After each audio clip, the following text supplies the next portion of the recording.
Morena koutou. It actually feels a bit overwhelming to be here, if I'm completely honest. I did not want to travel to get on the stage today. In the lead up to this amazing event, Christchurch felt as distant to me as New York, which is quite extravagant. But since Cyclone Gabrielle, I felt uncomfortable leaving my family and my colleagues back home in Gisborne. My relationship with rain has changed. And despite having worked right at the heart of the climate challenge for the last 5 years, you would have thought I was prepared for a climate disaster, but I've actually been really surprised how much it has rocked my world. I came today because this event is too important, especially this year, which is why I also have notes. This room is filled with the leaders of agriculture in New Zealand and abroad. Here you have the decision makers and the big thinkers who can power up a regenerative food system. You are the action takers and the influential investors that can make sure this happens fast. I don't think it's overplaying it to say that you all directly influence the future of our rural communities. For land use across New Zealand, for protection of our Indigenous biodiversity, and our ecosystem resilience as we face into more warming and extreme weather. This feels like our most critical year yet. The demand for your leadership and your innovation in the face of this adversity has just gone next level. I'm here to let you know. I hope you're all feeling well and alert, because right now, this year, election year, we're making some collective decisions about what sort of country we're going to be as we face into the climate crisis, and it intensifies. I'm one of 3 co-founders of the Toha Project. I'm part of a network that is growing payments to frontline climate action and to nature-based solutions, well beyond the scope of the current ETS and voluntary carbon market, to help New Zealand meet our 2030 targets, but also to make sure that we meet our export market expectations as well.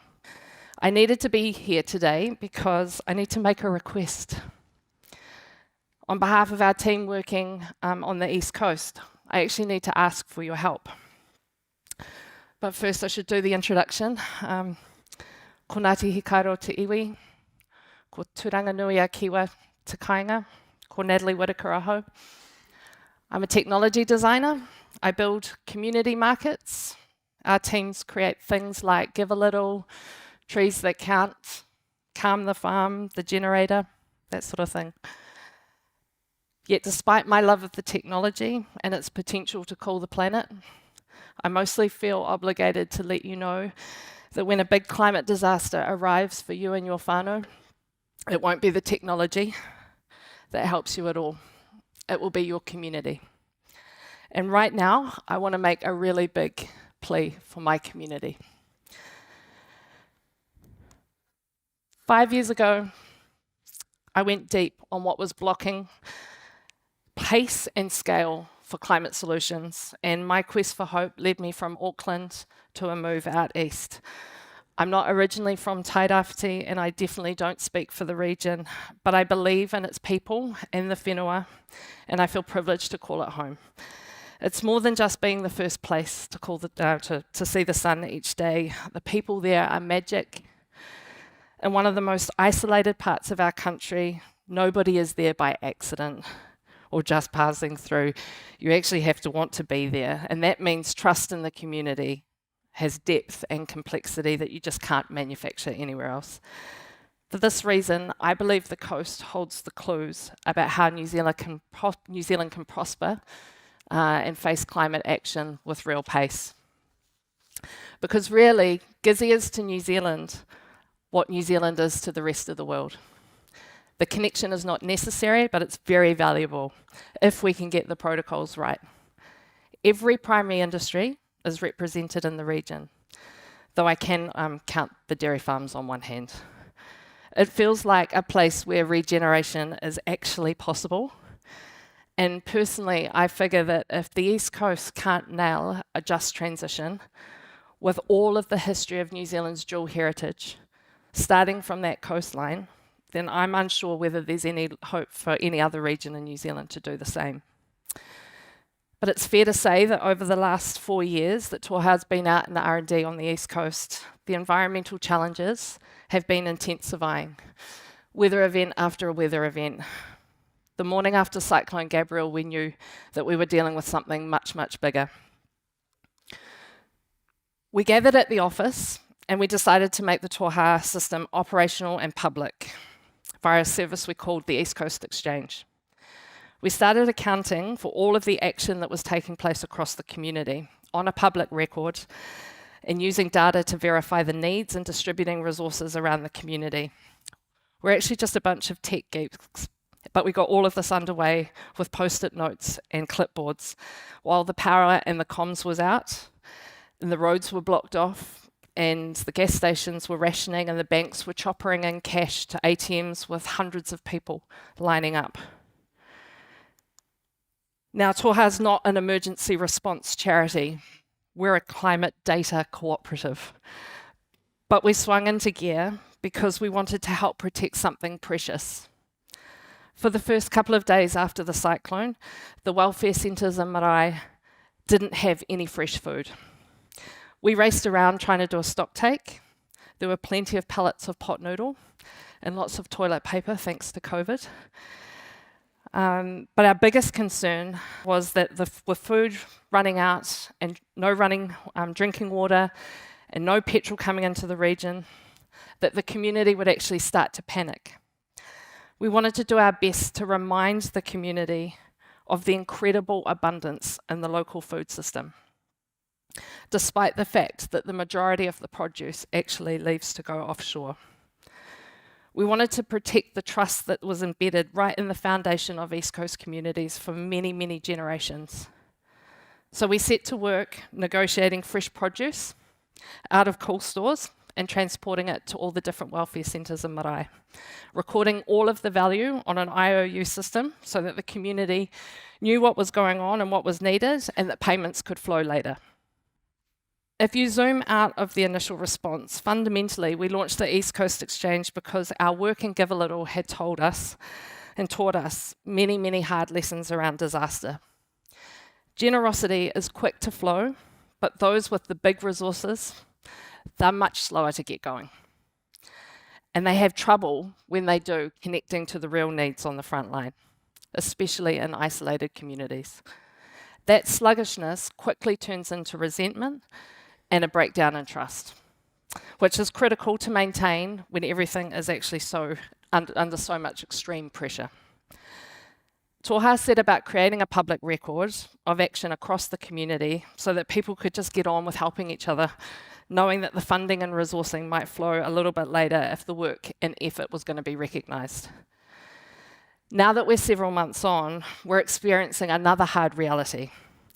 Public attention for the crisis wanes, and volunteer efforts are simply just not enough to sustain the level of work. It requires, out east, we require large-scale restoration of nature.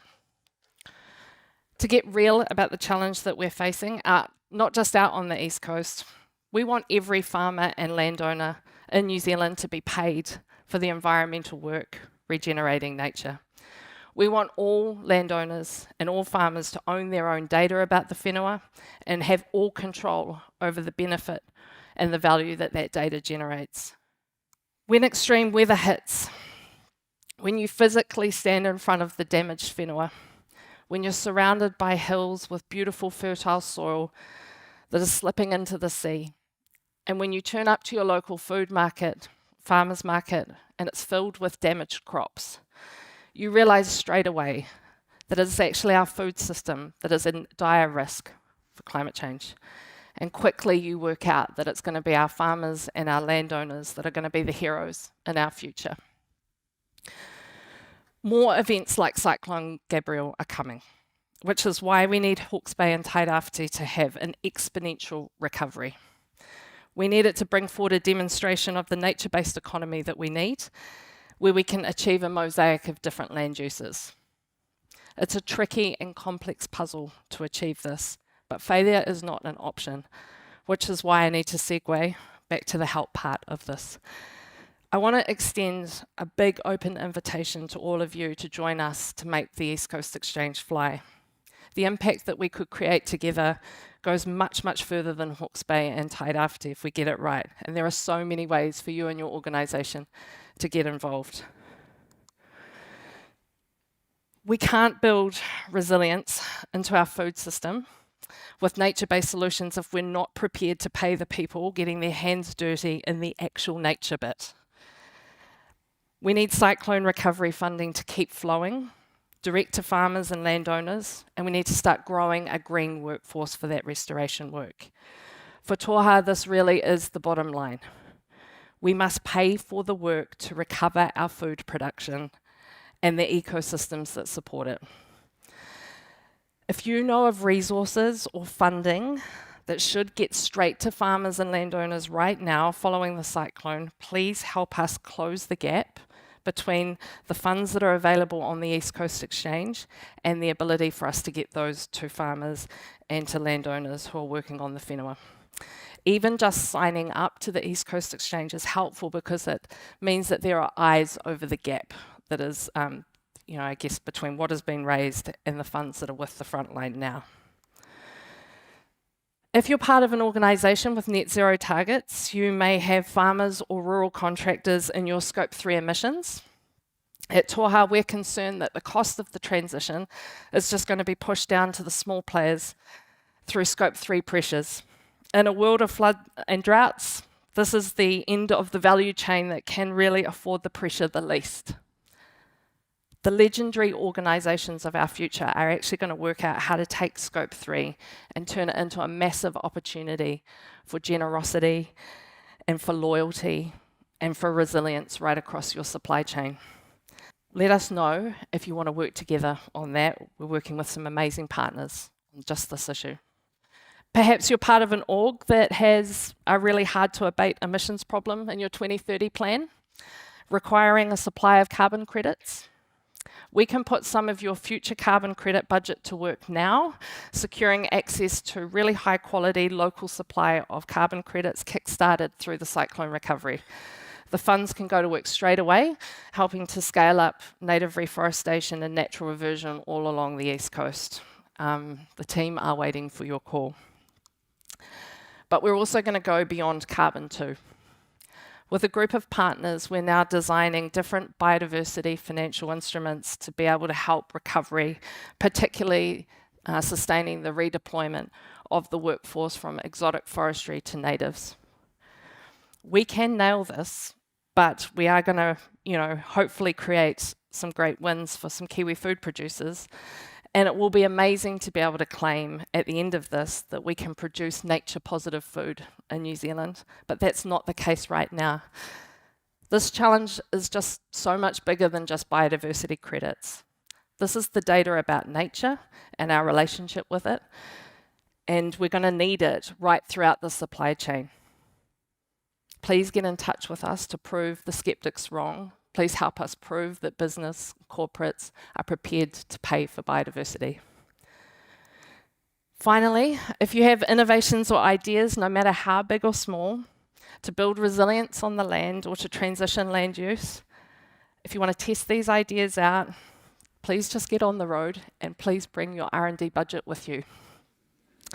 Our team will work to match you up with local innovators for pilots and new research opportunities. You may have some interesting data that will help Hawke's Bay and Gisborne make some really important decisions right now. Please share that data through us.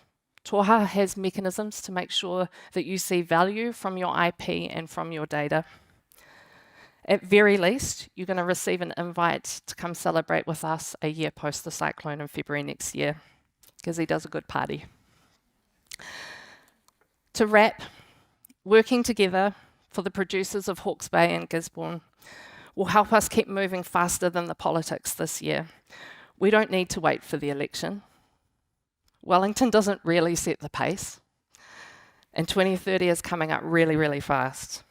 We can't afford another big breakdown in trust between urban New Zealand and rural communities. With the impacts of climate change being felt firsthand right across New Zealand, every politician it doesn't matter from the Greens right through to ACT, they all have an obligation to start evolving the climate conversation into a bipartisan approach, because it's going to be hard enough as it is, without needing to go back to the drawing board every 3 years. New Zealand can't be distracted by divisive climate policy when the actual reality is that our international trading partners are bringing the greatest pressure on our transition.